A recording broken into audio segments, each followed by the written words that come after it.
Hey everybody, Pappy with the Black Duck 24 again. I wanted to throw a quick update out here. I am having a moment here. Alright, I wanted to take a moment to touch base on something. Okay, so nothing has changed as far as the 35 Remington issue. But I did want to bring this up. Okay, so that information that I got, tomorrow will be 2 weeks ago that I got the information, or a week ago. Week ago.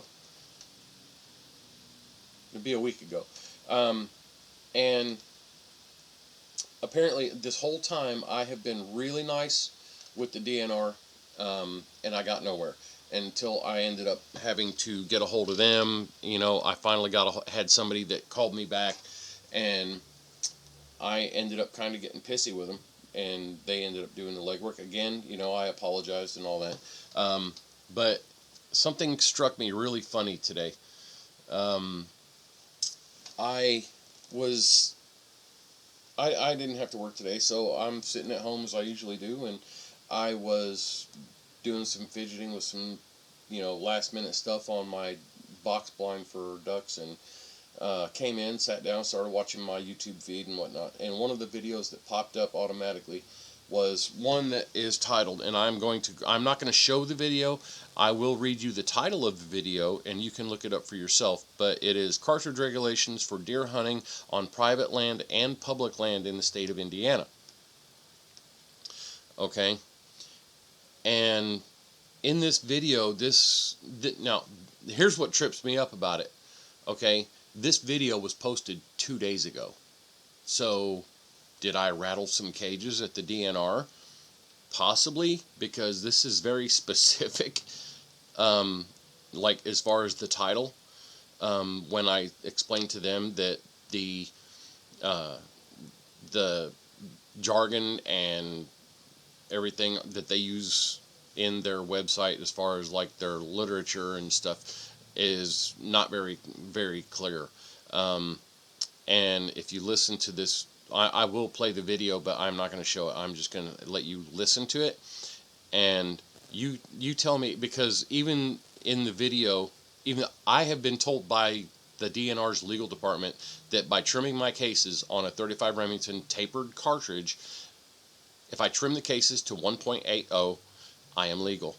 If it's a bullet with a 357 diameter, which it is. So, according to the DNR legal department, I am legal. Okay? But for your enjoyment, I want you to hear exactly how clear this is. They even go as far as to list some of the factory rounds that are legal as far as straight wall, like the 350 Legend, 450 Bushmaster, whatnot. Okay? Now, but listen to this. This is the jargon they use. That vary based on whether you're hunting on public or private land. In this video, we will use the term case length, which refers to the length of the metal that holds the bullet. If you don't have the tools to measure your cartridge, visit your local gun store or look up the dimensions of your cartridge's case length or bullet diameter online.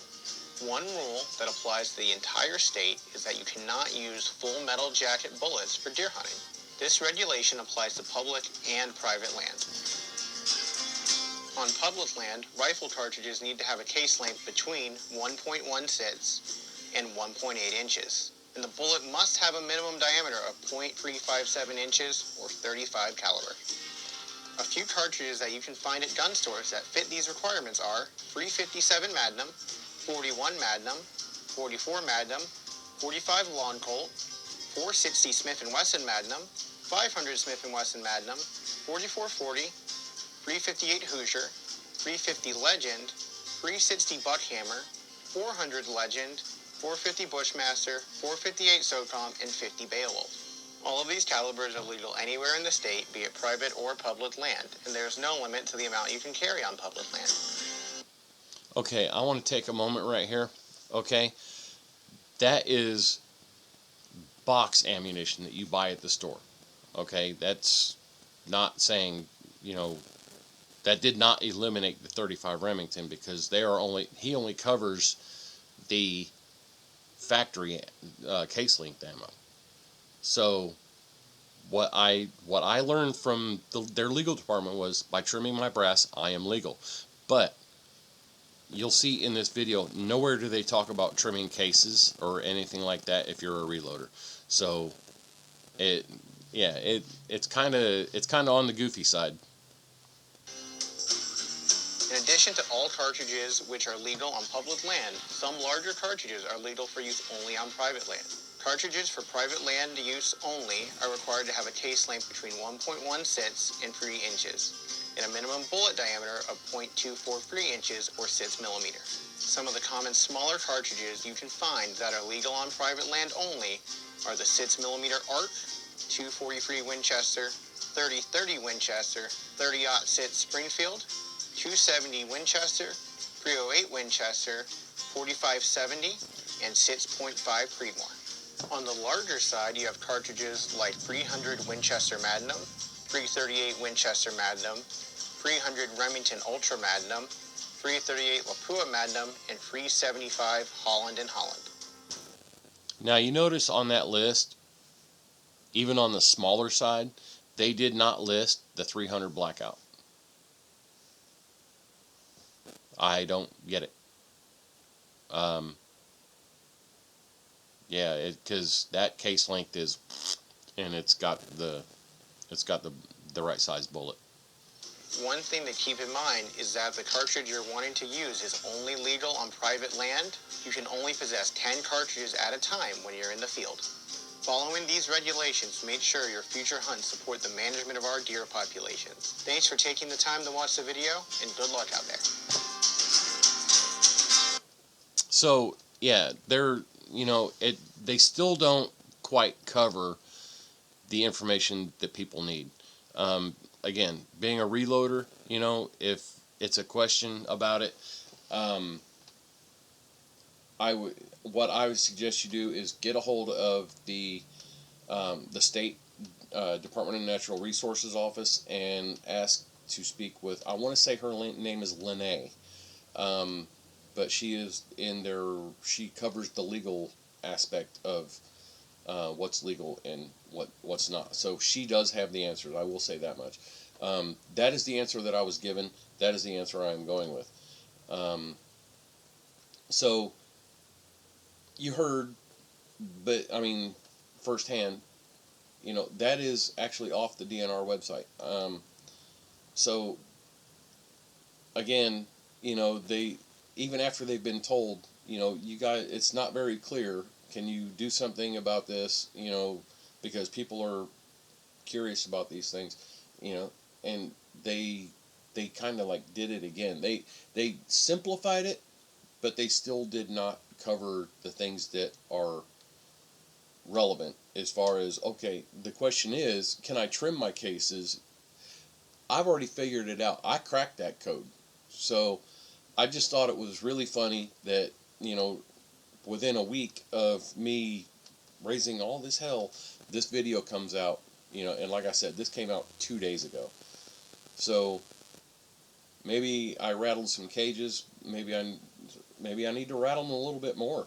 Or maybe I should step in and like get a hold of somebody there and like try to get down and sit down and have a meeting with them and say, look, you give me the regulations, and I will read over them.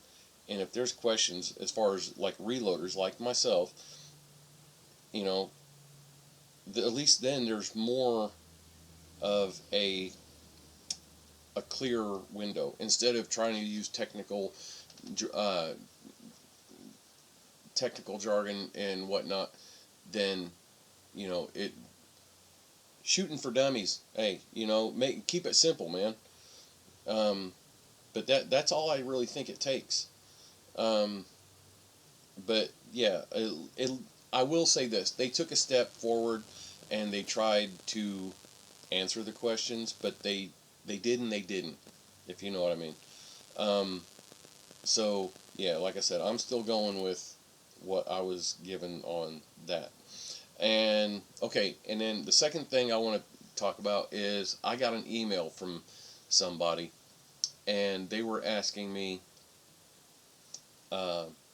They were talking about bullet drop, because they were thinking about, or they thought about getting the 350 Legend, and they sat on it for a while, and they got one, and now they're asking about bullet drop at certain distances, and I'm like, well, I was explaining to him, I can't really answer that question because there's so many variables that go into, that particular, um, into that particular subject. Okay, now I can give an example of my stuff. Okay, I know I am shooting my 350 Legend is on an AR platform, aka semi-automatic. I am shooting 145 grain, no, one 170 grain, um, core lock. Yeah, don't you love it when you go blank? Hornady core locks, or yeah, core locks, and or not core lock, interlocks. Um, so I know what my platform is. I know what the weight of my bullet is. I know that I am only running a 27 grain charge in my rounds. Um, what else? And that's pretty much it. So, based on the ballistics or geoballistics, okay, you add all these things. Oh, and I'm shooting a 20-inch barrel. Okay, you have to know each and every one of these details when you put that into your geoballistics, because if you're shooting a bolt action, or like my grandson, a break action single shot CVA uh, Scout, okay, that has they label it as a 20-inch barrel, but when you take away that 2 inches for the chamber, it's an 18-inch barrel. Okay, he's shooting the same rounds as I am, but his bullet drop is going to be different because it is not a semi-automatic and it is a shorter length barrel. The reason I am saying this is because when you are shooting a 350 Legend out of a semi-automatic, you're going to lose some of your muzzle velocity and whatnot, because some of that energy and the gases are used to cycle the bolt. So a bolt action and a break action are basically going to operate the same way, because you're not using the gases to cycle the gun. However, your barrel length is going to affect it. So his maximum point blank range and his bullet drop at the same at 2 3, you know 100 yards is going to be different than mine. Okay, my bullet drop is probably going to be a lot more than his. Maybe not a lot, but a little bit. It will affect it. So when when you if you have these questions and you're trying to ask somebody, you can't. I mean, it's as simple as going on, Google, and looking up geoballistics, and um, looking up bullet drop for 350 Legend. And again, you have to put in all your information. But they can ballpark it and say, well, this is what it is at this. But they have a formula that they follow. Okay, and if your formula is different than their formula, then your information is going to be different than theirs. So it's I'm sorry if this person got frustrated with me because I wasn't able to give that particular answer when they're asking me. It's like, well, what I want to know is this, and I'm like, okay, well, what's your barrel length? What kind of action is it? What kind of what's the charge on the in the round? What weight bullet is it? And everything's like, well, I think it's like an 18 or 20-inch barrel. And okay, well, I think maybe your bullet drop is going to be this at 200. It's going to be this at 300.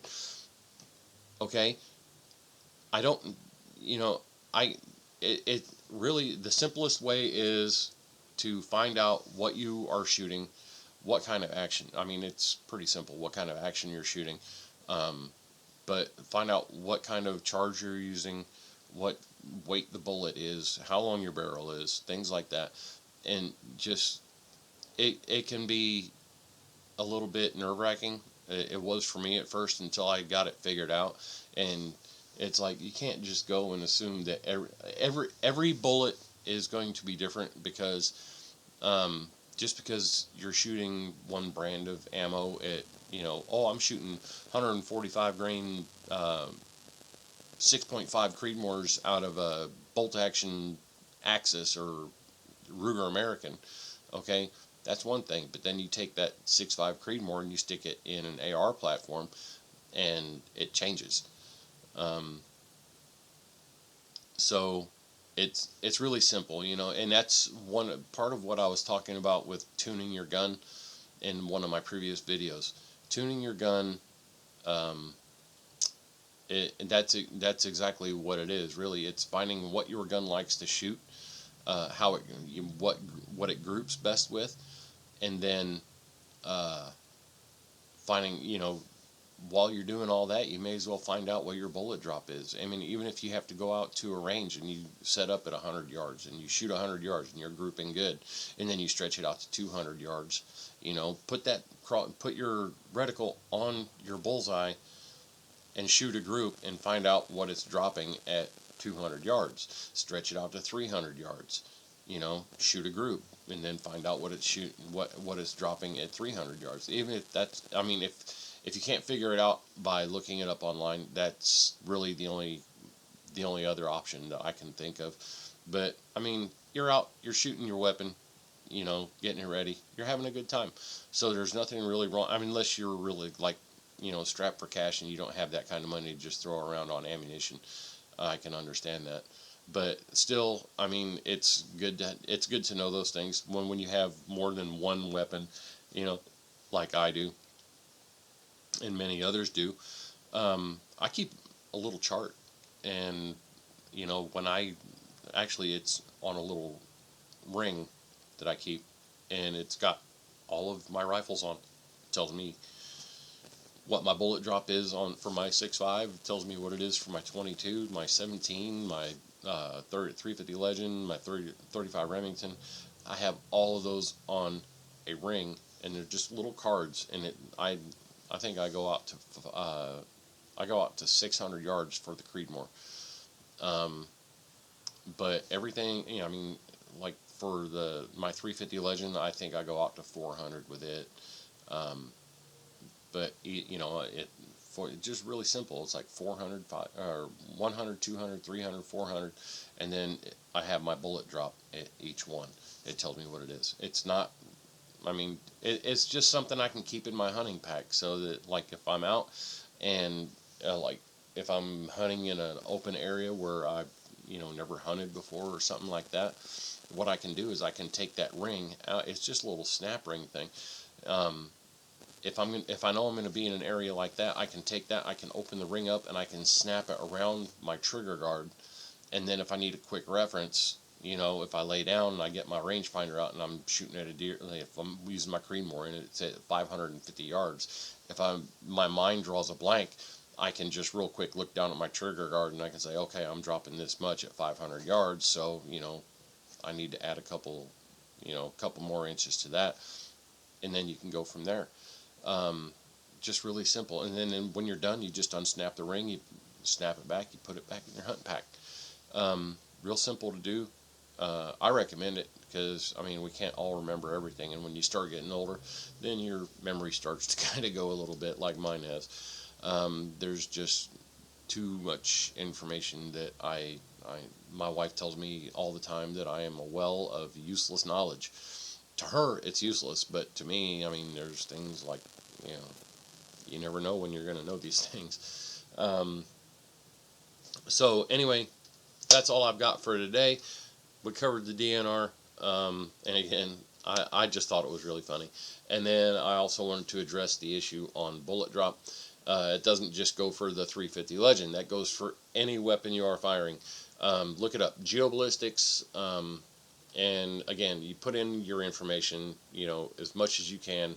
Um, the more accurate you are with your information, the more information you can put into geoballistics, the more accurate their information to you is going to be.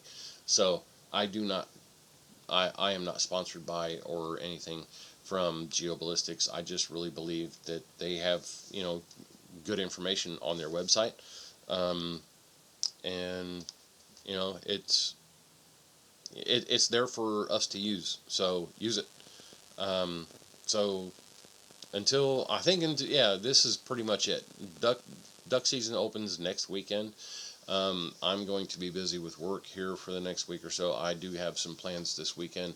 I need to go out to the stepdad's for a few hours and take care of some stuff out there.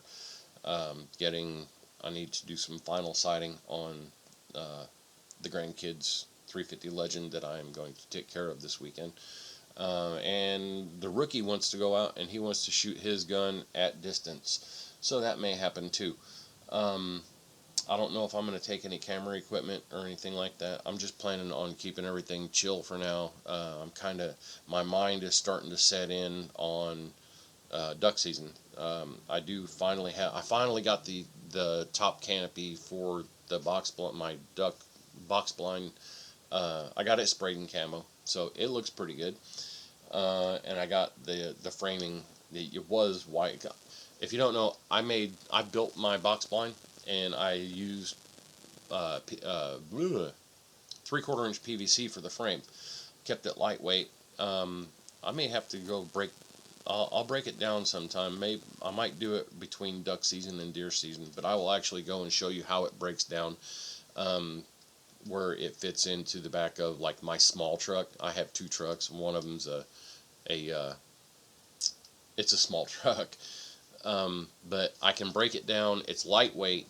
I can take it and literally fold the front panel and the back panel in half, and I can throw it in the back of my truck, and it's not going to be sticking up. It's not going to be getting wind whipped. Um, and then one person can set this up in probably 2 or 3 minutes. It's not really that hard. But I'll do a quick kind of overview of that. And then I've been asked to build another one. When they're going to want it, I don't know. But duck season and goose season, it stretches into February, so maybe they'll want it for this year. But regardless of when that happens, if once they put some money down on materials, I will be able to rebuild another one, and then we will go by the size. I can make them pretty much any size. But I'll take you guys along for a ride on that and show you how easy this stuff actually is to do. But anyway, I got the rest of the box. I got all the white PVC that is, if there's any little bits that are exposed, I went through and I, kind of like folded the outer or the inner tarp that I used, or yeah, it's a tarp, but I folded it back, used just black and brown and tan spray paint to conceal the white, as much of it as I could. So it looks pretty good. One thing I do have coming up also Saturday afternoon, I will be respraying the duck boat, which is really just I want to say it's a 12 foot by 40, 36 or 40. Um, it's just an old flat bottom John boat that I picked up really, really cheap, and it's a good boat. But I will be spraying that, and because it's all the top is side right now is all silver, so I'm going to be spraying that, just getting different. I want to take the silver away. I'll probably just mist it with some black, and then get some heavier stuff in there, here and there, break up the pattern a little bit. Um, but I'll take care of that. But yeah, my mind right now is, even with as much stuff that's going on with work, my mind is I'm starting to get the tunnel vision for duck season. And then a couple weeks into duck season, it's going to start shifting gears and then focusing on deer season. Deer season, I'm not too worried about. Rifles are ready, all my gear is ready and packed, and it's pretty much just take what I need out of my locker and head out and go.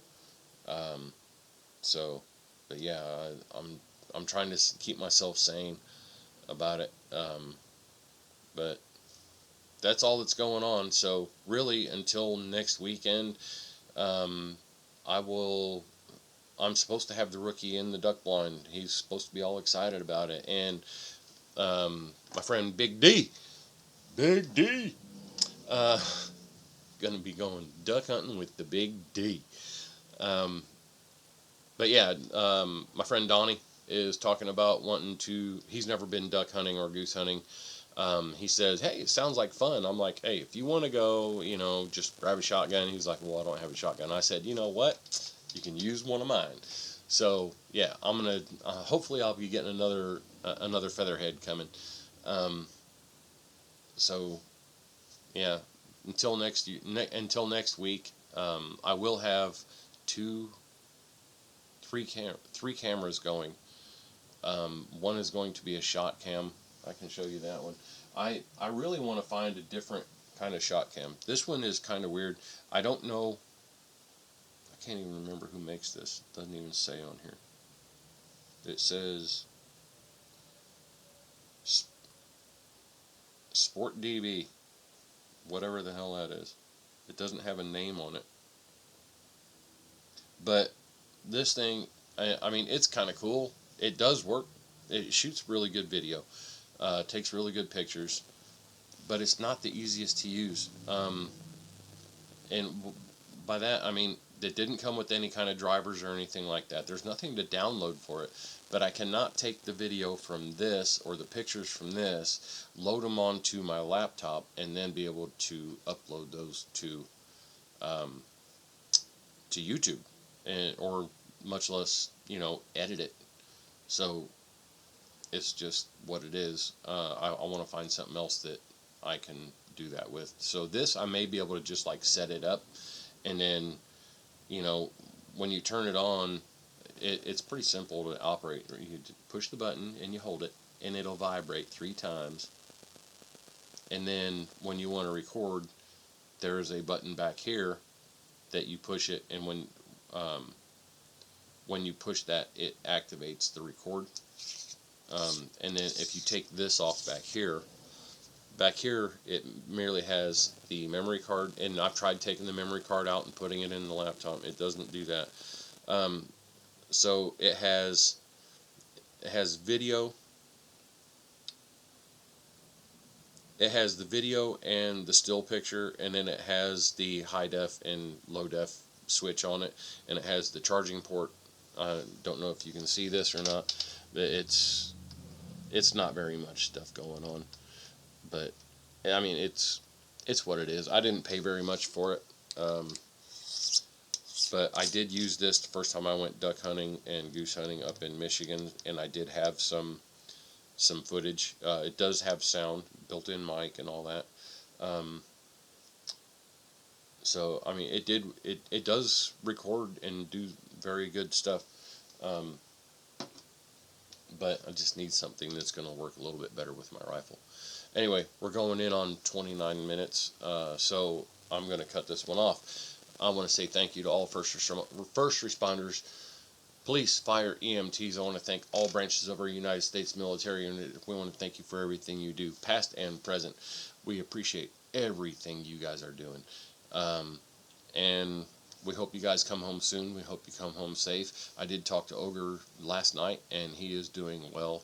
His shoulder is in pain, but he is getting over it. He's going to suck it up until he gets to come home in March, and then he will have his surgery and get that taken care of. So, Ogre, I'm hoping to see you soon. I'm going to miss you this duck season. And until the next time, everybody, have a great day and keep shooting straight. We'll talk to you later. I'm Pappy with the Black Duck 24.